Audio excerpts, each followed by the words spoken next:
Welcome to Canada's Property Management Podcast, your number one resource for investing, managing, and maximizing the value of your real estate assets. And now, here's your hosts, Carla Brown and Adrian Schultz, Canada's rental property experts. Okay, here we go again, Adrian. Today, we are going to talk about vacant property checks. We're going to talk about why they're important and why we need to be aware of them. Do you normally have vacant property, or do you I don't know. I guess the market's so active. I would say we don't see a lot of vacant property. So I think people forget about this topic and how important it is that we're in there checking them every once in a while. I think that all property investors, landlords, property managers experience vacant units, throughout the cycle of the year. Obviously, we want as little vacancy as possible, but it is a reality. And especially during the pandemic, I think we experienced some longer vacancy periods that we wouldn't have because people were just not moving, at least at certain parts of the pandemic.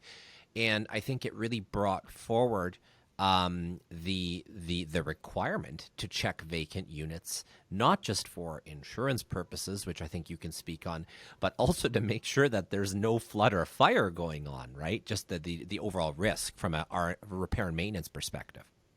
Yeah, so COVID also did another thing there, is that we weren't showing property as frequently, and some of us haven't necessarily gone back to showing on a regular basis. We're showing only when we have approved prospective tenants and whatnot. So we seem to be showing in those properties less.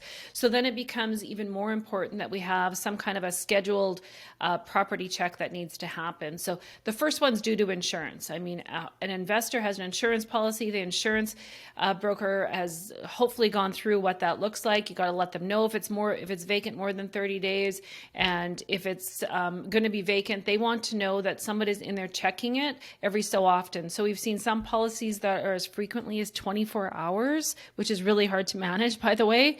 But then some are more that they have to be in there on a weekly basis to check them. And if you have a property that has like a hot tub or something like that, it becomes even more pertinent, especially in the beautiful weather that you and I live in Manitoba and Saskatchewan in the wintertime. So insurance would be the first one that I think you need to look at. And then the other one that I always think about is that you want to make sure that the property is being looked like it's lived in. So that's for security reasons. You want to make sure like snow is being shoveled just like you would shovel your snow if someone was living there. The lawn is being cut. The mail is going somewhere. So you don't have flyers sticking out of the mailbox, like these red flags, like I'm vacant, I'm vacant, I'm vacant.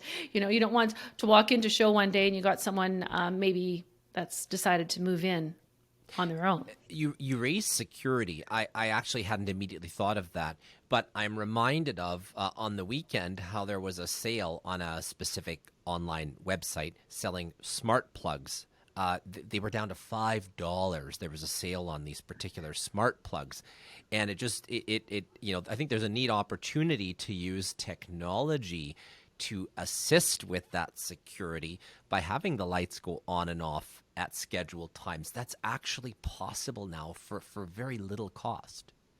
That's such a great point, because I've thought of it. I haven't implemented it, but I thought about how could we be using some of these simple technology things that are out there so that we could actually be seeing what's happening or making the property look a little bit more lived in and less, I guess, obvious to people who might be looking by. And like I said, the market is so active across Canada, so we don't see long times of vacancy anymore. But I mean, that could change, and sometimes the market hits. It's not abnormal where a property is vacant for a couple months, right? Yeah. But you want to be proactive. But a few other tips I think that we could throw out there to our listeners is, if the property's vacant, turn off the water. Yeah. Water pipes could burst for any reason, and or water heaters could go. Like, you just never know. It's not because it's being lived in. Is that at all the shut-off points, right? Especially the toilet.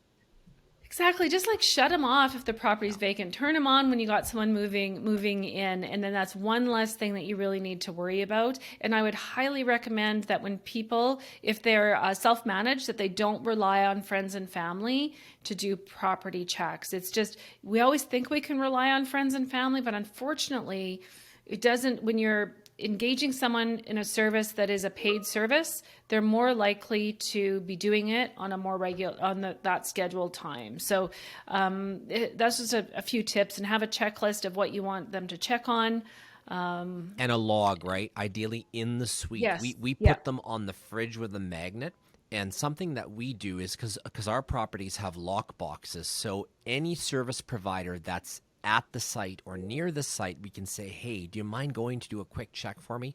They send us a photo of the suite, so it's time stamped, and that, one check mark off the logbook or off the log. There are ways, if you don't have the full infrastructure, if you're self-managed, there are ways to achieve that weekly check as well by using your some of your preferred vendor relationships that we've spoken about earlier as well. Yeah, exactly.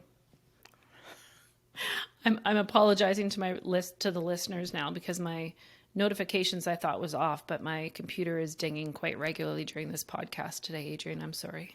Just before we started, I mentioned how I'd gotten a new computer, and there is a do not disturb setting on my computer. I don't know what kind you're using, but I'm finding it extremely helpful. I feel like you're my number one priority at the moment. Well, thank you. You are my number one priority, but apparently I'm somebody else's priority because they keep digging me. So, and I thought I did have my do not disturb on. I usually do during the day for that reason. So my apology. But okay, so let's wrap this one up. Vacant property checks, essential to do. Talk to your insurance provider so that you understand what your requirements are, because the last thing you want to happen is that you don't have insurance for something that might happen in that property when it is vacant. And Murphy's Law. If it's going to happen, it'll probably happen during that time. So you want to make sure that that's taken care of. Get your checklist, have your log, shut off your water. What else am I missing there in this wrap up, Adrian? Just that doing a vacant property check is cheaper than a flood or a fire. Yes, most definitely. Most definitely. Okay, so that is real property management. Thanks for listening to Canada's Property Management Podcast. If you like this episode, please subscribe and give us a rating, which will help us reach more listeners. Until next time, connect with us on social media and online at realpm.ca.